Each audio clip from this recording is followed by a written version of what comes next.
ایاک نعبد و ایاک نستعین، اللہ تیری عبادت کرتے ہیں اور تیرے سے مدد مانگتے ہیں۔ میرے پاکستانیوں،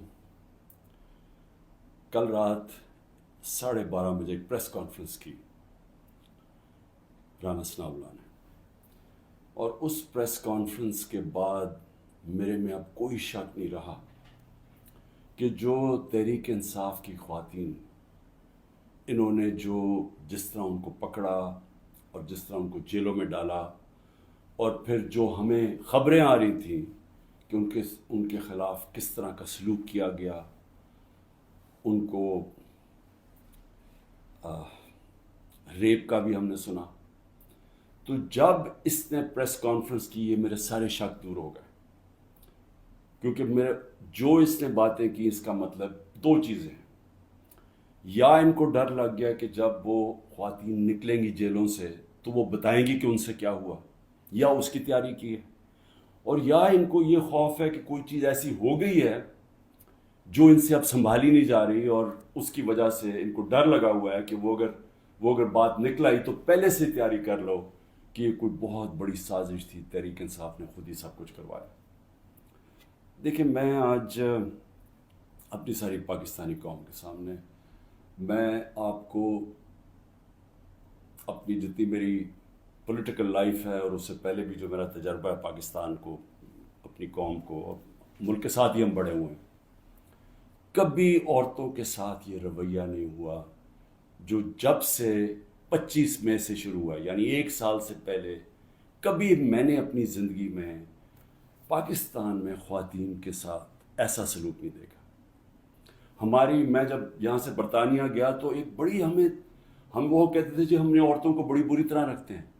میں سمجھتا تھا کہ جو ہم عورتوں کی اس ملک میں عزت کرتے ہیں دنیا میں نہیں کی جاتی، اور میں نے دیکھا ہے اس طرح کی عزت نہیں کی جاتی عورتوں کی، اور کیونکہ یہ ہماری صرف روایت ہی نہیں ہے، یہ ہمارا دین کا حصہ ہے۔ اب میں بتاؤں کہ 25 مئی کو کیا ہوا۔ 25 مئی کو دروازوں توڑ کے گھروں میں گھس گئے، رات گئے، نہ چادر نہ چار دیواری۔ اگر انہوں نے نہ فکر کی کہ وہاں عورتیں ہیں، عورتوں کو کہیں کو اٹھا کے لے گئے، بچوں کو اٹھا کے لے گئے۔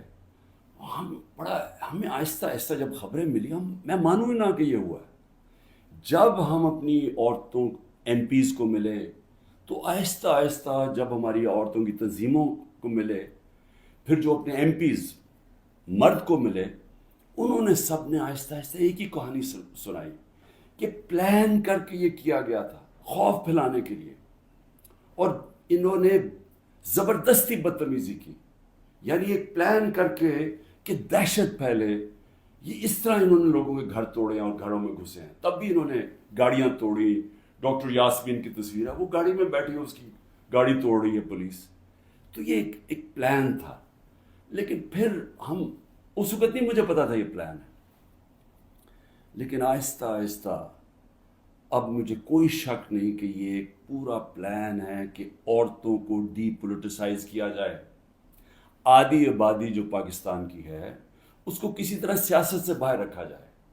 اس کو دیکھ کے جو مرد ہیں، جو خاوند ہیں، جو باپ ہیں، جو بھائی ہیں، وہ اتنے خوف زدہ ہو جائیں کہ یہ عورتوں سے اتنا ظلم ہوتا ہے، یا عورتوں سے جس طرح کا یہ انہوں نے سلوک کیا ہے جیلوں کے اندر، یا اس سے پہلے جب یہ پرامن احتجاج کر رہی تھی جس طرح مارا ہے عورتوں کو، تو اتنا ان کو خوف آ جائے کہ وہ عورتوں کو کہیں آپ گھر بیٹھ رہے ہیں، آپ نے سیاست میں شرکت نہیں کرنی۔ اور اس سے بڑا ظلم کسی معاشرے پہ ہو ہی نہیں سکتا کہ آپ 50% اپنی آبادی کو پولیٹکس سے باہر رکھتے ہیں۔ تحریک انصاف وہ جماعت ہے، اور مجھے فخر ہے اس پہ کہ پہلی دفعہ خواتین نے اس تعداد میں اس میں شرکت کی۔ ہمارے جلسوں میں فیملیز آنی شروع ہوئی، کبھی پاکستان کی تاریخ میں ایسے نہیں ہوا۔ فیملیز، پڑھے لکھے لوگ، غریب سے، پردہ دار خواتین سے، انگلش میڈیم، ہر قسم کی خواتین ہمارے جلسوں کے اندر آئیں اور شرکت کی، اور پھر ایکٹیو ہوئی، اور پھر سوشل میڈیا جب آیا تو اس کے اوپر ایکٹیو ہو گئی خواتین۔ تو میں سمجھتا ہوں کہ اس سے خوشائن چیز ہو ہی نہیں سکتی ایک معاشرے میں۔ اس کا مطلب کہ ایک معاشرہ جاگ گیا ہے، اور جب ایک جاگا ہوا معاشرہ ہے وہی اپنے حقوق لیتا ہے، وہی پھر وہی جمہوریت ہوتی ہے۔ جس جمہوریت کے اندر لوگ نکلتے نہیں ووٹ ڈالنے کے لیے، 15-20% ٹرن آؤٹ ہوتا ہے، وہ جمہوریت تو ہوتی نہیں ہے. اس کا مطلب کہ لوگوں کو فرق ہی نہیں پڑتا کون آئے کون جائے، یعنی لوگ ڈی پولیٹیسائز ہو جاتے ہیں. اب ہماری تاریخ کیا ہے؟ پچھلے 60 سالوں کے اندر آدھا وقت فوج نے حکومت کی ہے، آدھا وقت دو خاندانوں نے کیا. اور جب ملٹری ڈکٹیٹرشپ آتی تھی تو اس کی پہلی کوشش ہوتی تھی کہ لوگ ڈی پولیٹیسائز ہو جائیں، کہ پولیٹکس بہت بری چیز ہے، لوگ پولیٹکس سے ہٹ جائیں. اور وہ اس لیے چاہتے تھے کہ جب ایک لوگ ڈی پولیٹیسائز ہو جاتے ہیں تو اس کا مطلب یہ ہوتا ہے کہ ان کا یعنی ان کو فرق ہی نہیں پڑتا کہ ملک میں جو مرضی کیا جائے، یعنی کوئی نا انصافی ہو، کوئی حقوق ان کو فکر نہیں ہے، یا ان کا خیال ہے کہ کچھ ہو ہی نہیں سکتا، تو وہ چپ کر کے گھروں میں بیٹھ جاتے ہیں اور پھر ڈکٹیٹر پوری طرح حکومت کرتا ہے. اب یہ وہی فیز آ گیا کہ ایک آہستہ آہستہ ایوولوشن سے ہمارا ملک آگے بڑھنا شروع ہوا. ہم نے ایک بہت بڑی موومنٹ ہوئی جس کو کہتے ہیں لائرز موومنٹ. وکیل جب آزاد عدلیہ کے لیے نکلے، میں جیل میں گیا، ہم نے سب نے شرکت کی. وہ پہلی دفعہ پڑھے لکھے طبقے نے شرکت کی کہ جب تک عدلیہ آزاد نہیں ہوگی ہمارے حقوق کی حفاظت نہیں ہوگی، اور آزاد عدلیہ جمہوریت کی حفاظت کرتی ہے. تو وہ ایک بہت بڑا مائل سٹون تھا، کیونکہ ہمیشہ پاکستان کی عدلیہ جدھر پاور ہوتی تھی، جو حکومت ہوتی تھی اس کے ساتھ چلتی تھی، اور نظریہ ضرورت لے آتی تھی کہ آئین بھی اگر طاقتور توڑنا چاہے تو اس کو موقع دے دیتی تھی آئین توڑنے کا. اس لیے ہمارے کبھی صحیح معنی میں حقیقی جمہوریت آئی نہیں. اور حقیقی جمہوریت کا مطلب ہے حقیقی آزادی. دیکھ لیں، پہلے یہ سمجھ آئے، جمہوریت جب حقیقی ہوتی ہے تو اس کا مطلب آپ کے جو فنڈامنٹل رائٹس ہیں، آپ کے جو حقوق ہیں، ان کی حفاظت کرتی ہے ملکی عدلیہ. ملکی عدلیہ گورنمنٹ کو کوئی غلط کام کرنے نہیں دیتی، کیونکہ وہ آئین کے بیچ میں چلتی ہے. اور پھر جب آپ کے ملک کے اندر لوگوں کے حقوق مل جاتے ہیں اور ان کی عدلیہ ان کے حقوق کی حفاظت کرتی ہے، وہ آزاد ہو جاتے ہیں اور وہ ملک پھر اوپر چلے جاتے ہیں. میں آپ کو ایک چھوٹی سی مثال دیتا ہوں کہ یورپ جب آزاد ہوا، جب دوسری جنگ عظیم ختم ہوئی، تو سارا جو ویسٹرن یورپ تھا وہاں جمہوریت آ گئی. صرف اسپین میں نہیں آئی، وہاں ڈکٹیٹرشپ تھی.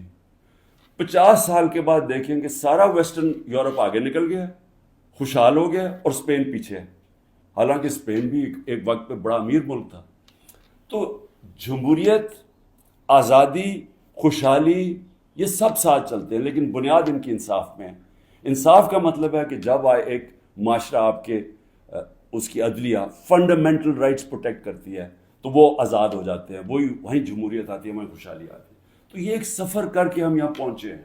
آزاد عدلیہ کی موومنٹ ہوئی، عدلیہ آزاد ہو گئی. عدلیہ نے بہت تو بڑی دیر تک، اور ایسا کہ لوگوں کو اعتماد ہوتا تھا کہ حکومت ہمارے سے زیادتی نہیں کرے گی، ہم عدلیہ کے پاس چلے جائیں گے. میرے 3.5 سال میں مکمل طور پہ عدلیہ آزاد، کسی قسم کی مجھے کوئی بتائے کہ ہم نے انٹرفیرنس کی ہو. مکمل طور پہ میڈیا آزاد. ذرا موازنہ کریں آج جو میڈیا کا حال ہے اور جو ہمارے دور پہ تھا. 80% تنقید ہماری گورنمنٹ کی ہو رہی ہوتی تھی، حالانکہ اس گورنمنٹ نے کرونا سے دنیا نے ایکنالج کیا پاکستان کے، جس طرح ہم نے کرونا کو ہینڈل کیا. ٹاپ 3 دنیا میں ملک تھے.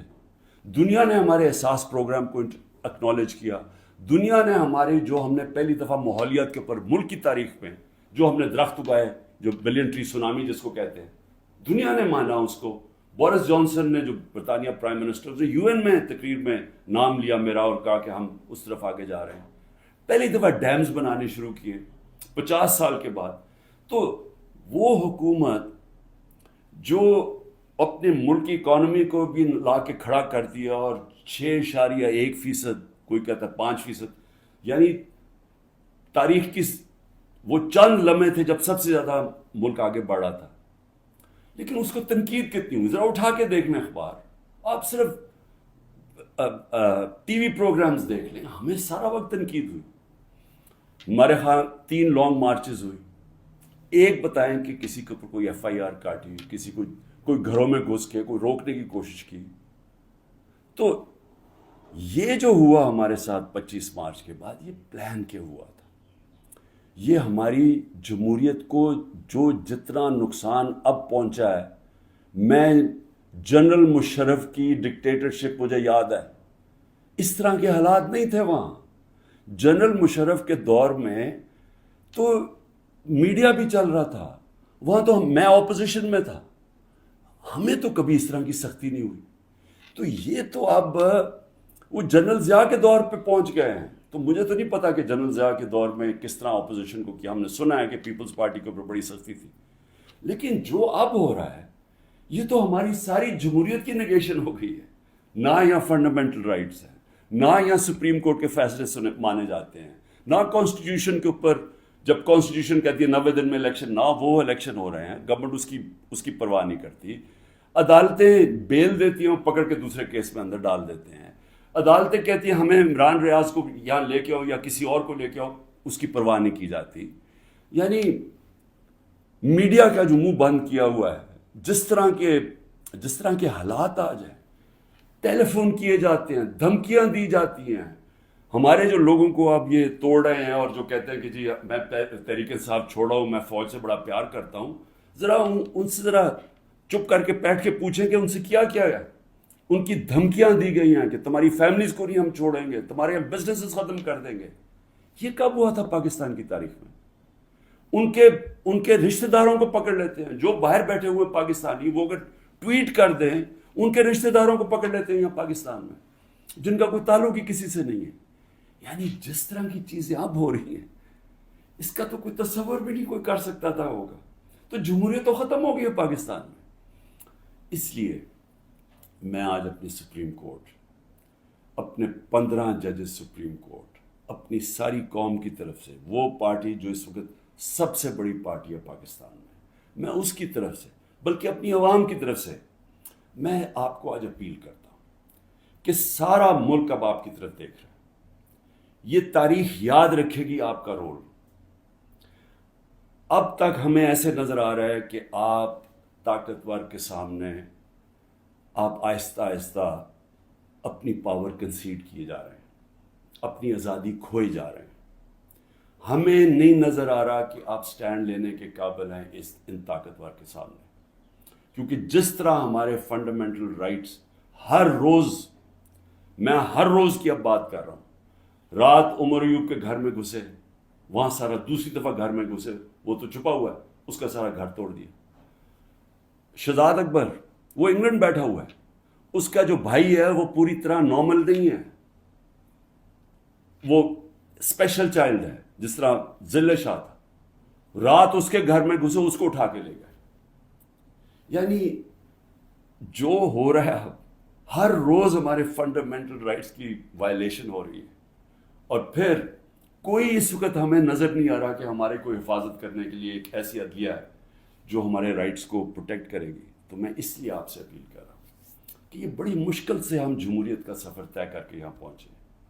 اس وقت آپ کو سٹینڈ لینا پڑے گا، نہیں تو تاریخ یہ یاد رکھے گی کہ جب قوم کو ضرورت تھی کہ ایک فیشسٹ گورنمنٹ جو بالکل جمہوریت کو رول بیک کر رہی ہے، وہ جب یہ کر رہی تھی تو پاکستان کے سپریم کورٹ نے جمہوریت اور اپنی جو ڈیوٹی تھی، ان کی جو ذمہ داری تھی کہ پاکستان کی جمہوریت پاکستان کی عوام کے ساتھ کھڑے ہوں، انہوں نے اپنا وہ ذمہ داری پوری نہیں کری. اس لیے میں بڑے رسپیکٹفلی آپ سے آج اپیل کر رہا ہوں کہ سب سے پہلے تو ایک کام کریں کہ ہماری جو عورتیں جیلوں میں ہیں، جنہوں نے صرف اپنا رائٹ تھا، ان کا حق ہے، آئین ان کو حق دیتا ہے پرامن احتجاج کرنے کا، جدھر بھی کر سکتی ہیں. اگر انہوں نے مجھے دیکھا، ہمارے لوگوں نے دیکھا کہ مجھے غیر قانونی طریقے سے اغوا کر کے لے کے جا رہی ہے رینجرز جو پاکستانی فوج ہے، اور لوگوں کو ڈنڈے مارے، مجھے مارا، جس طرح مجھے لے کے جا رہے تھے، تو کیا ان کا حق پرامن احتجاج کرنے کا نہیں تھا؟ اور انہوں نے کدھر احتجاج کرنا تھا؟ GHQ کے سامنے کرنا تھا، جو بھی آرمی جدھر ہوگی ادھر ہی کرنا تھا، کنٹونمنٹ میں کرنا تھا، اور کدھر جا کے وہ احتجاج کرتے. پرامن احتجاج کرنا ان کا حق تھا. جو وہ نہیں کرنا، جس نے بھی کیا ہے اس کے اوپر سخت ایکشن لینا چاہیے. جنہوں نے جلایا، جنہوں نے توڑ پھوڑ کی. میں پہلے دن جب سپریم کورٹ کے چیف جسٹس کے سامنے کہا، مجھے تو پہلی دفعہ پتہ چلا ہوا کیا، میں نے تو تب مذمت کی تھی، اور میں کہا ان کے اوپر ایکشن لو، کیونکہ غیر قانونی چیز کے اوپر ایکشن لو. لیکن اس کی آڑ میں جو ہو رہا ہے، جس طرح یہ ملک کو ساری جمہوریت رول بیک کی جا رہی ہے، ایک پوری پارٹی کو بین کر، سب سے بڑی پارٹی کو پکڑ کے ہر آدمی کو جیلوں میں ڈالا جا رہا ہے. تو یہ پی ٹی آئی کے خلاف نہیں ہے، یہ جمہوریت کے خلاف ایکشن ہو رہا ہے، یہ ملک کی آزادی کے خلاف ہو رہا ہے. یہ تو ہمیں غلام بنایا جا رہا ہے، کہ ہمیں طاقت کا غلام بنایا جا رہا ہے. ہمیں یہ قانون کی حکمرانی نہیں ہے، اب یہ طاقت کی حکمرانی آ گئی ہے، یہ جنگل کا قانون ہے. تو آپ کو نمبر 1 وہ عورتیں جنہوں نے کسی جلاؤ گھراؤ میں نہیں تھیں، صرف وہ اپنا جو ان کا حق ہے، آئین حق دیتا ہے پرامن احتجاج کا، اس کی وجہ سے جیلوں میں ہیں. اور میں آپ کو بتا رہا ہوں کہ ان کے اوپر زیادتیاں ہو رہی ہیں، ہر کے نہیں. میں نے اڈیالہ جیل سے نہیں سنا کہ عورتوں سے زیادتی ہوئی، صرف ان کی کنڈیشنز بری ہیں جس طرح ان کو ٹھہرایا ہوا ہے، لیکن اور جگہ سے خبریں آ رہی ہیں. تو میں سب سے پہلے آپ سے ریکویسٹ کرتا ہوں، سو موٹو ایکشن لے کے ان کو تو باہر نکالیں. دوسرا، جوڈیشل انکوائری کریں، بھئی پتہ تو چلائیں کہ کس نے یہ جلاؤ گھرائی کیا ہے. ساری دنیا کے اندر اگر کوئی انسیڈنٹ ہوتا ہے، اس کے اوپر کوئی ایک انڈیپینڈنٹ انکوائری ہوتی ہے. گورنمنٹ نے تو سیدھا الزام لگا دیا ہے، کیونکہ یہ تو پہلے سے تیاری کر کے بیٹھے ہوئے تھے. ان کی تو پہلے سٹیٹمنٹ سن رہے ہیں کہ انتظار میں بیٹھے ہوئے تھے کوئی موقع ملے کہ تحریک انصاف کو کسی طرح میچ سے باہر نکالا جائے، کیونکہ میچ یہ کھیل ہی نہیں سکتے. لیکن عدلیہ کا تو کام ہے کہ کم از کم اس کے اوپر ایک انویسٹیگیشن تو کروائیں، پتہ تو چلوائیں کہ کون ذمہ دار ہے اس کا. اور آپ کی پوری مدد کریں گے ہم، جو ذمہ دار ہے میں آپ کو کہوں گا ان کو سزائیں دو. لیکن ساتھ ساتھ ہمارے مطابق 25 لوگ شہید کیے گئے، سیدھی گولیاں مار کے مارا گیا. اس کے علاوہ کئی 100 لوگوں کو گولیاں لگی ہیں. کون سی دنیا کے اندر پرامن احتجاج کے اوپر گولیاں چلائی جاتی ہیں اور پھر انویسٹیگیشن ہی نہیں ہوتی؟ کسی کے پاس ویپن نہیں تھی جن کو مارا گیا. کیا ان کا کیا ملک کی کوئی ذمہ داری نہیں ہے کہ کسی کو آپ قتل کرتے ہیں اور کوئی پوچھنے والا ہی نہیں ہے کہ کیا ایک جان لی ہے آپ نے؟ ان کے بھی گھر میں ماں باپ، بچے، بہن بھائی ہیں، تو کیا کوئی انویسٹیگیشن نہیں کرنی چاہیے اس کے اوپر؟ ابھی تک کوئی انویسٹیگیشن ہی نہیں ہے. 25 لوگ ہیں جس میں سے 18 ہم آئیڈینٹیفائی کر بیٹھے ہیں، باقیوں کو اتنے خوف زدہ ہیں، لوگ چھپے ہوئے ہیں، ان کے رشتہ دار ڈرے ہوئے ہیں بتاتے ہوئے. جو لوگوں کو گولیاں لگی ہیں وہ کوئی گھروں میں آئے ہوئے ہیں، کیونکہ انہوں نے ہاسپٹل سے جا کے ان کو پکڑ لیا. جن کو گولیاں لگی ہیں ان کو جا کے پولیس نے ان کے اوپر کیسز کر دیے. یہ خوف کی فضا ہے. تو کم از کم ایک جوڈیشل انکوائری میں دونوں چیزیں ہوں. جنہوں نے غلط جلایا اور کور کمانڈر کا گھر، ایکشن لے ان کے اوپر. اور جن لوگوں کو پرامن احتجاج کرتے ہوئے گولیاں ماری ہیں، ان کے اوپر بھی تو اس ملک قوم کا حق ہے پتہ چلوانا کہ کون قصوروار ہے.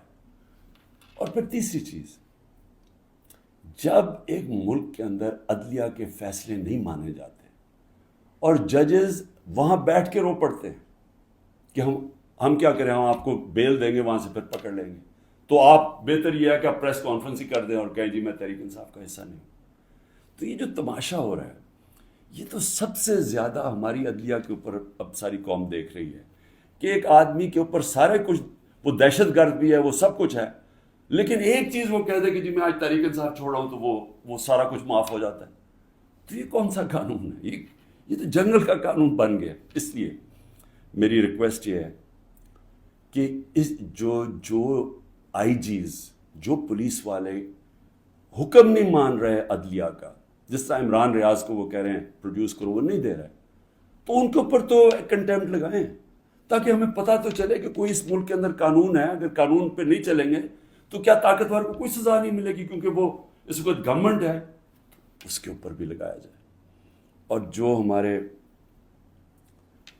23,000 لوگوں کی انہوں نے لسٹ بنائی ہے ہمارے کارکنوں کی، 23,000 کی، جس میں ہمارے خیال کے مطابق 10,000 سے زیادہ جیلوں میں ہیں. تو ان کے اوپر یہ پولیٹیکل ورکرز ہیں، کئیوں کے اوپر تشدد ہو رہا ہے. ان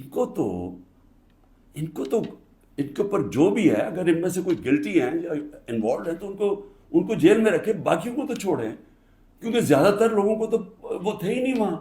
یعنی 3-4 جگہوں کے اوپر جدھر آگے لگی ہیں، جدھر آپ کو پتہ ہے کون لوگ ہیں ادھر ان کے اندر جو انوالوڈ ہیں. لیکن جو سارے کارکن پاکستان سے پکڑ کے جیلوں میں ڈال رہے ہیں، تو میری ریکویسٹ ہے یہ تو پالیٹکس ختم کر رہے ہیں. یہ تو پلان ڈیموکریسی کو وائنڈ اپ کرنا ہے. تو اس لیے میں آپ سے آج ریکویسٹ کروں گا اپنی سپریم کورٹ، سپیریئر جوڈیشری سے، کہ دیکھیں یہ صرف یہ نہیں ہے کہ تحریک انصاف کے اوپر ایکشن لیا جا رہا ہے، یہ ساری ہماری جمہوریت کو تباہ کیا جا رہا ہے. اور یہ بڑی مشکل سے ڈکٹیٹرشپ سے نکل کے پھر آتی تھی، پھر واپس ڈکٹیٹرشپ، بڑی مشکل سے ایولیوشن یہاں ہوئی ہے. اور جو عدلیہ کے لیے جو قوم کھڑی ہوئی تھی، اور جو لائرز وہاں بھی قربانیاں دی تھیں، وہاں بھی جیل میں گئے تھے. تو وہ اب اگر ادھر آ کے واپس ہم نے چلے جانا ہے وہ سیاہ دور کے اندر، یہ جو دور مشرف سے بھی برا دور ہے، تو اس کا مطلب کہ ساری جو قوم کی کوششیں اپنی جمہوریت اور آزادی کی طرف سفر تھا اور رول آف لاء کی،